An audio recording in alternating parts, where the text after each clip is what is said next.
Dictation 100 शब्द प्रति minute start होगा 5 सेकंड बाद।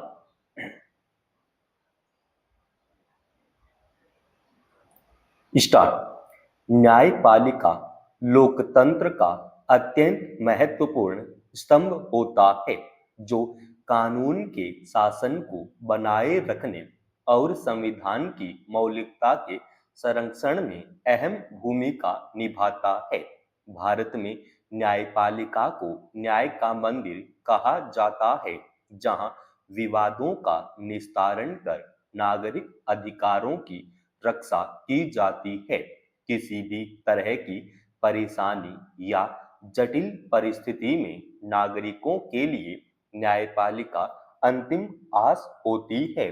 ऐसे में अगर न्यायिक अधिकारियों की कार्यप्रणाली पर ही सवाल उठने लगे तो उस भरोसे का क्या होगा जो न्याय की उम्मीद पर टिका होता है। यह चिंता सरकार के उन आंकड़ों से उपजी है जिनमें कहा गया है कि देश के प्रधान न्यायाधीश के कार्यालय को वर्ष 2016 से अब तक मौजूदा न्यायाधीशों के खिलाफ 8,600 से अधिक शिकायतें मिली है। सरकार की ओर से शुक्रवार को लोकसभा में यह जानकारी दी गई, जिसके मुताबिक वर्ष 2024 में सबसे अधिक शिकायतें दर्ज की गई, यानी समय के साथ शिकायतों का यह सिलसिला बढ़ रहा है। दरअसल लोकतंत्र में न्यायपालिका से उम्मीद की जाती है कि वह निष्पक्षता, पारदर्शिता, ईमानदारी और कर्तव्यनिष्ठा के साथ काम करेगी। नागरिक अधिकारों की रक्षा करना न्यायपालिका की सर्वोच्च प्राथमिकता होती है, इसलिए वह जनता के लिए साहस और आत्मविश्वास का स्रोत भी होती है। लोकतांत्रिक व्यवस्था में शक्ति संतुलन बनाए रखने में भी इसकी भूमिका अहम है। आम आदमी की न्याय तक पहुंच सुनिश्चित करने के लिए न्यायिक प्रणाली की सुचिता को बनाए रखना बेहद जरूरी है और यह तभी संभव हो पाता है जब न्यायिक अधिकारियों का आचरण पूरी तरह पाक साफ हो। इसमें दो राय नहीं कि विधायिका और कार्यपालिका की तुलना में आम नागरिक न्यायपालिका पर अधिक निर्भर रहते हैं, क्योंकि उन्हें न्याय प्रणाली पर पूरा भरोसा होता है। न्यायिक प्रक्रिया भी तभी निष्पक्ष और निर्भीक हो सकती है जब वह किसी भी तरह के अनुचित हस्तक्षेप से पूरी तरह मुक्त हो। नियमानुसार उच्च न्यायालयों के न्यायाधीशों के खिलाफ शिकायतों का निपटारा न्यायपालिका द्वारा आंतरिक तंत्र के माध्यम से किया जाता है। वर्ष 1997 में सर्वोच्च न्यायालय की ओर से 2 प्रस्ताव पारित किए गए थे, जिनके तहत शीर्ष अदालत और उच्च न्यायालय के न्यायाधीशों के अनुपालन के लिए कुछ मानक और सिद्धांत निर्धारित किए गए थे। इनका पालन न होने पर आंतरिक प्रक्रिया के तहत संबंधित न्यायिक अधिकारियों पर कार्रवाई की जाती है, मगर न्यायाधीशों के खिलाफ शिकायतें बढ़ने का क्रम यह दर्शाता है कि आंतरिक जांच प्रक्रिया या तो धीमी है या फिर उसमें कोई बाधा उत्पन्न हो रही है। न्यायपालिका में भी भ्रष्टाचार के मामले यदाकदा सामने आते रहते हैं, लेकिन उनकी जांच प्रक्रिया में पारदर्शिता और समय सीमा का अभाव नजर आता है। पिछले वर्ष मार्च में सामने आए एक न्यायाधीश के दिल्ली स्थित आवास पर जले हुए नोटों की गड्डी मिलने के मामले में अब तक कोई खास प्रगति न होने पर भी सवाल उठ रहे हैं।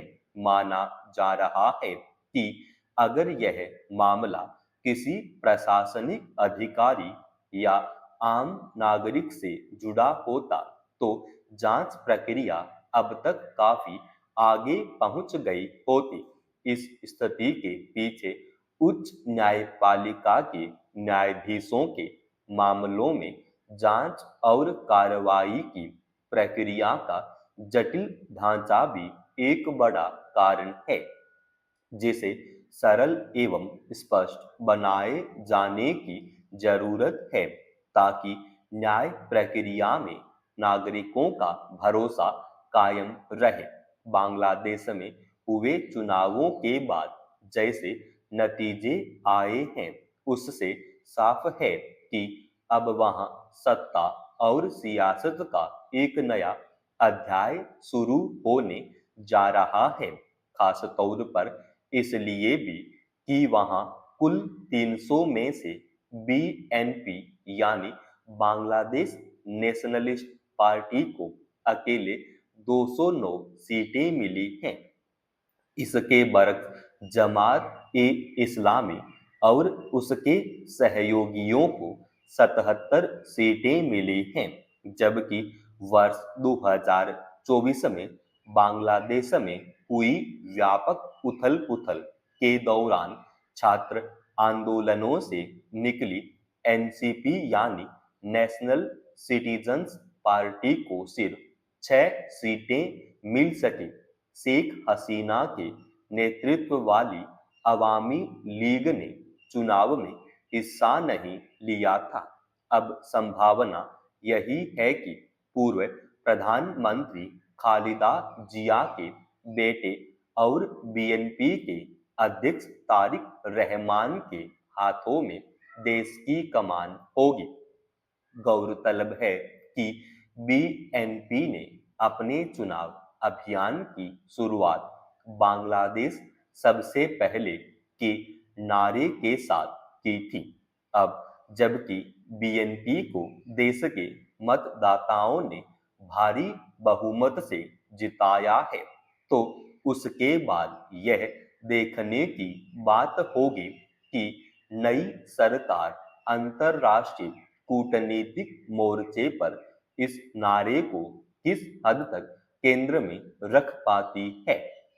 खास तौर पर चीन ने जिस तरह बांग्लादेश में दीर्घकालिक हित के मद्देनजर लंबी अवधि के लिए भारी निवेश किया है, उसमें नई सरकार के लिए अपने देश के हित के सवालों पर सबसे पहले की नीति सुनिश्चित करना संवेदनशील फैसला होगा।